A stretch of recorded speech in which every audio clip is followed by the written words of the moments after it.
सूर्य नमस्कार। सूर्य पृथ्वी पर रहने वाले सभी जीवों के लिए ऊर्जा का स्रोत है। सूर्य नमस्कार हमारे शरीर का संपूर्ण और संतुलित विकास करता है, मन को एकाग्र और बुद्धि को कुशाग्र करने में मदद करता है।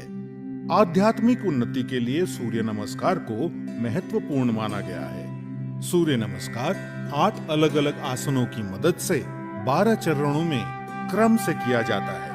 सूर्योदय और सूर्यास्त के समय इसे करना ज्यादा फायदेमंद होता है।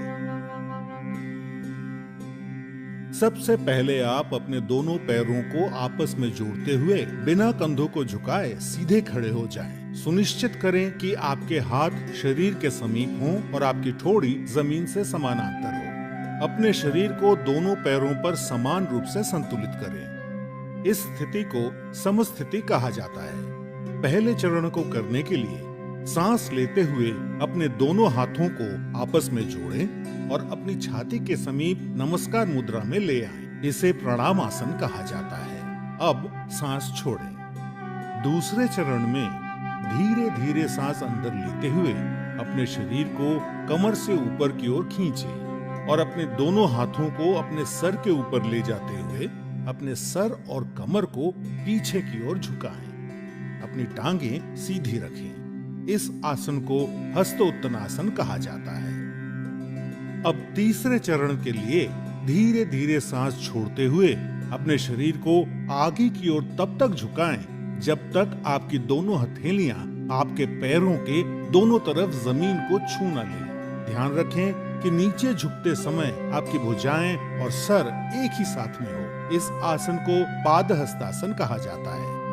चौथे चरण को करने के लिए एक गहरी सांस अंदर लें और अपने दाएं पैर को पीछे की ओर ले जाएं और अपने घुटने को जमीन पर सटा कर रखें। सुनिश्चित करें कि आपका दायां पैर पंजों पर हो, आपका बायां पैर का घुटना 90 डिग्री पर हो, दोनों हथेलियां जमीन पर हों, आपके कूल्हे नीचे और ठोड़ी ऊपर की ओर हो। इस आसन को अश्व संचालन आसन कहते हैं। अब पांचवें चरण में एक गहरी सांस छोड़ते हुए अपना बायां पैर इस प्रकार पीछे ले जाएं कि वो आपके दाएं पैर की सीध में हो। सुनिश्चित करें कि आपके हाथ और कंधे सीधी रेखा में हों और साथ ही कंधे, पीठ और नितंब भी एक ही सीध में हों। इस आसन को संतुलन आसन कहा जाता है। इस स्थिति में धीरे धीरे सांस लें।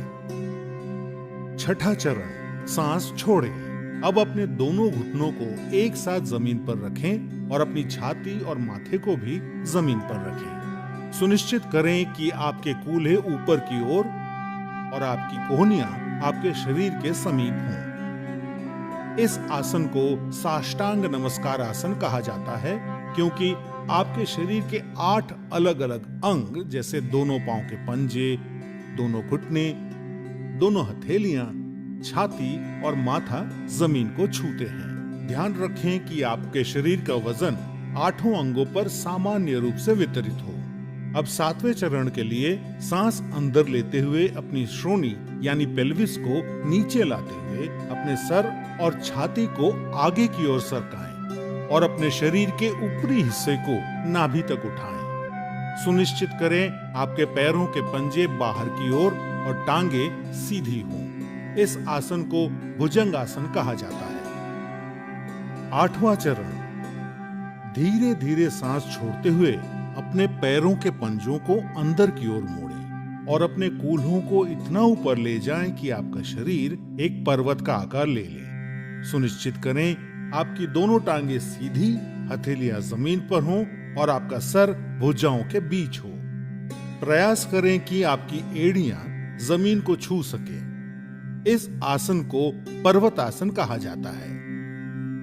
9वें चरण के लिए अपने कूल्हों को नीचे लाएं और सांस लेते हुए दाहिने पैर को आगे लाएं और अपने बाएं पैर के घुटने को जमीन पर रखते हुए पुनः अश्व संचालन आसन में आ जाएं। 10वें चरण में अपना बायां पैर भी आगे लाएं और सांस छोड़ते हुए पुनः पादहस्तासन में आ जाएं। 11वां चरण, अब धीरे धीरे सांस अंदर लेते हुए अपने शरीर को सीधा करते हुए अपने दोनों हाथों को ऊपर की ओर ले जाएं और पुनः हस्तोत्तनासन में आ जाएं। सुनिश्चित करें कि ऊपर आते समय आपकी भुजाएं और सर साथ में ऊपर आए। 12वां चरण, धीरे धीरे सांस छोड़ते हुए पुनः प्रणाम आसन में सीधे खड़े हो जाएं।